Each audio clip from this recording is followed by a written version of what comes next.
5 বছর পর স্মৃতি ফিরল সূর্যর। সম্পূর্ণ জানতে হলে চ্যানেলটি সাবস্ক্রাইব করে ভিডিওতে লাইক দিয়ে দেখতে থাকুন। অনুরাগের ছোঁয়া ধারাবাহিকের গল্পে ইতিমধ্যে তোমরা দেখতে পাচ্ছ যে নতুন অধ্যায় দেখা গেছে।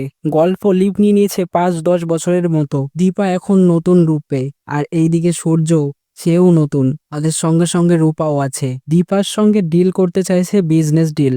একদিকে রূপা, অন্যদিকে সূর্য। সবাই আপনি আপনি করে কথা বলছে। সূর্য তো দীপাকে ম্যাম ম্যাম করে কথা বলে টেন্ডারটা চাই, কিন্তু দীপা তো মনে মনে কষ্ট পাচ্ছে যে সূর্য, ডাক্তারবাবু তার সঙ্গে এমন ভাবে কথা বলছে যেন তাকে চেনেই না। আসলেই তো তাই সত্যি। উর্মি সূর্যকে এত বছর ধরে ওষুধ খাইয়ে তার স্মৃতি হারিয়ে ফেলেছে। কিছুই মনে নেই সূর্যের, তার ভালোবাসার কথা, দীপার কথা, কোনো কিছুই মনে নেই। সবকিছু ভুলিয়ে রেখেছে। এই মিটিং এর মধ্যে হঠাৎ করে উর্মি সূর্যকে যে ওষুধটা খাইয়ে দেয় সেটা দেখে দিবার সন্দেহ হয়। সে বুঝতে পারে যে ডাক্তারবাবুকে হয়তো এই ওষুধটা খাইয়েই সবকিছু ভুলিয়ে রেখেছে এই উর্মি। সে যে করেই হোক এবার সবকিছু স্মৃতি ফেরানোর চেষ্টা করবে সূর্যর।